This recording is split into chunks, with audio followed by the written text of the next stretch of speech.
नमस्ते साथियों।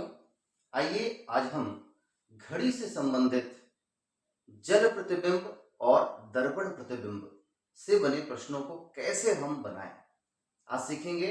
और इसके लिए बहुत ही सबसे सरल ट्रिक, बिना समय गंवाए आपको आंसर हम कैसे दें, ये हम जानने वाले हैं। ऐसा ट्रिक जो आपको चुटकियों में प्रश्नों का जवाब जो है दे देगा। तो आइए जानते हैं हम कैसे बना सकते हैं। तो स्टार्ट करते हैं आज का वीडियो। और जैसे कि आप जानते हैं, घड़ी से संबंधित यदि आपका प्रश्न आ गया, बाय द वे पूछ रहा है 9:20, किसी घड़ी में 9:20 हुए हैं, तो दर्पण प्रतिबिंब, इसका जो है दर्पण प्रतिबिंब बताइए, या कितना बजा होगा, दर्पण में कितना बजा होगा, ऐसा क्वेश्चन आता है।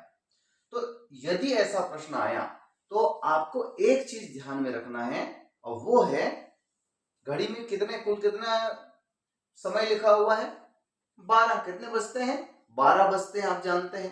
तो 12 को याद रखना है, कितने बजते हैं? 12। तो 12 को हम क्या लिख सकते हैं?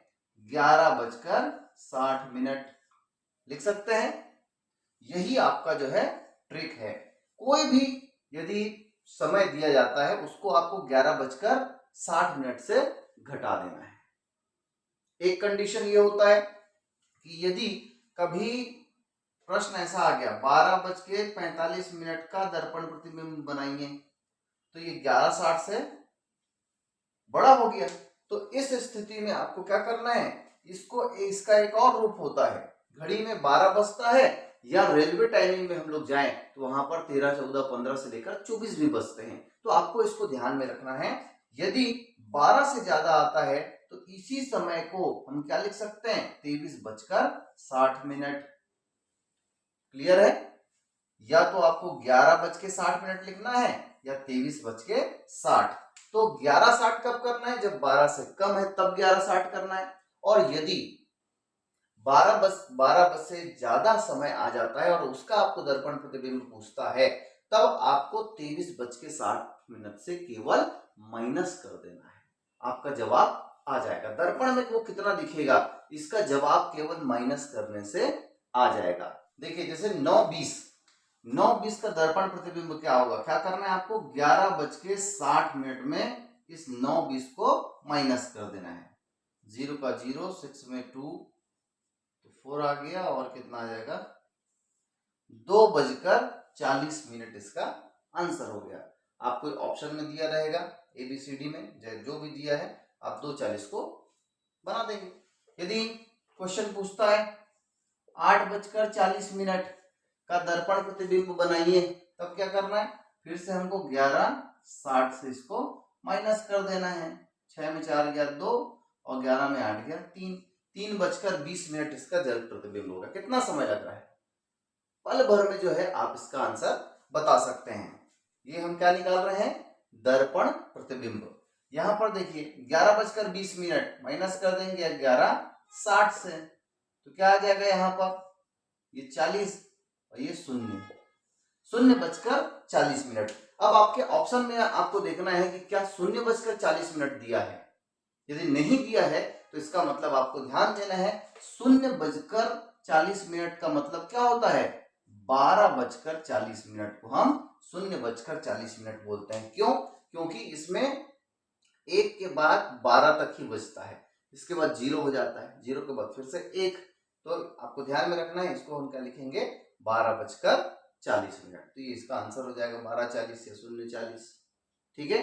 तो इस प्रकार से हम दर्पण प्रतिबिंब, यदि घड़ी का दर्पण प्रतिबिंब निकालने यदि आपको बोला जाता है, तो क्या करना है? 11:60 से माइनस करना है। यदि ऐसा क्वेश्चन आ गया, क्वेश्चन आपको दे दिया 13:40 का दर्पण प्रतिबिंब बताइए, तब इसमें 11:60 वाला फार्मूला काम नहीं करेगा। क्या करना है इसमें हमको? हमने बताया था 23:60 को माइनस करना है। जब भी 12 से बड़ा होता है तो 23:60 से माइनस कर दीजिए आप।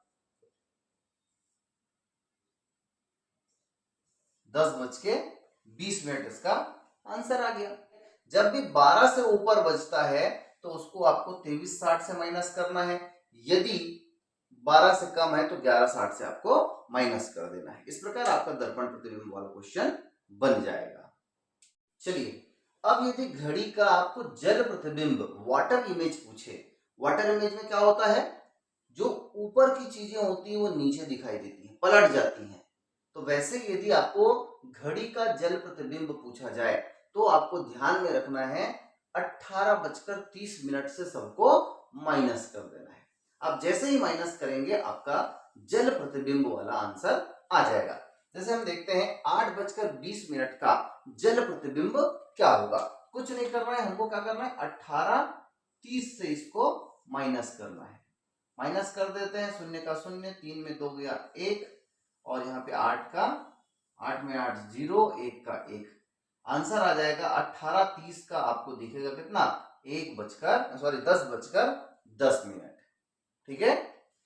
दूसरा है 2:10 का जल प्रतिबिंब क्या होगा। आपको क्या करना है 18:30 से इसको माइनस कर देना है। देखिए आपका आंसर तुरंत आ गया 16:20।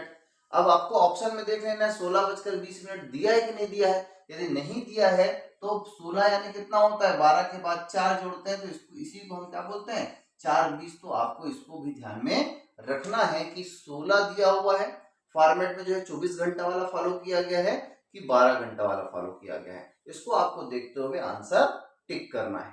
ठीक है। एक क्वेश्चन और देखते हैं, यदि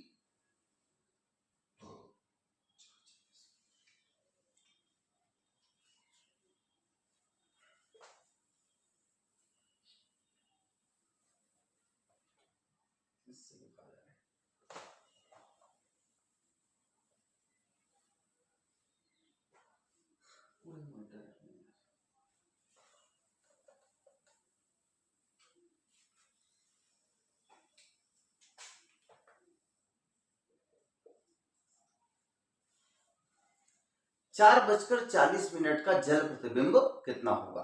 कुछ नहीं करना है, फिर से हमको क्या करना है 18:30 से माइनस कर देना है, घटा देना है। आप घटाएंगे कैसे, अब यहाँ पर जो है देखेंगे तो इधर ऊपर में 30 है, नीचे में 40 है, तो ऐसा हो सकता है क्या, नहीं हो सकता। तो इसके लिए हमको क्या करना है, उधार लेना है, कैरी करना है, कैरी लेना है। तो आपको ध्यान में रखना है यहाँ पर जो गिनती है वो सामान्य गिनती नहीं है ना। आपको यूनिट को ध्यान में रखना है। ये क्या चीज है, ये घंटा है, और ये क्या है मिनट है। 1 घंटे में कितना मिनट होता है 60। तो आपको ध्यान में रखना कि जब भी हम यहां से एक कैरी लेंगे तो एक नहीं लेके क्या लेंगे 60 कैरी लेंगे। इस चीज को ध्यान में रखना है, फिर आंसर आपका आ जाएगा। तो ये 18:30 को हम क्या लिख देंगे 17:90। कैसे हुआ समझ में आया आपको। एक हम इसको कैरी दिए तो 18 बन गया 17, और ये जो ये 30 था उसमें 60 जोड़ दिए तो बन गया 90। अब इसमें हम माइनस कर लेंगे 4:40 को। तो 9 में 4 गया 5, और यहाँ पे 17 में 4 गया 13, तो 13:50 या 13:50 को हम क्या बोल सकते हैं 1:50 इसका आंसर हो जाएगा। तो ये बहुत ही आसान ट्रिक है। यदि दर्पण प्रतिबिंब की बात आती है तो आपको ध्यान में रखना है 11:60 यानी कि 12 बजे। 12 बजे को ही ध्यान में रखना है। 11:60 यदि 12 से कम का फिगर आता है, 12 से ज्यादा पूछते हैं 13 बजे 14 बजे 15 बजे यदि ऐसा आता है तो आपको 23:60 से उसको माइनस कर देना है। जल प्रतिबिंब यदि पूछा जाता है तो 18:30 से हम माइनस कर देंगे, हमको जल प्रतिबिंब घड़ी का मिल जाता है। एक चीज ध्यान में रखना है, जब भी हम कैरी लेंगे तो 60 मिनट ही हम कैरी लेंगे, एक कैरी नहीं लेंगे। इन चीजों को ध्यान में रखते हुए आप क्वेश्चन बनाते जाइए, सीखते जाइए। यदि वीडियो आप लोगों को अच्छा लगा हो जरूर लाइक करें, शेयर करें, और हमारे चैनल एजुकेशन का अड्डा को सब्सक्राइब कर लें, जिससे आपको ऐसे वीडियो मिलते रहे। धन्यवाद।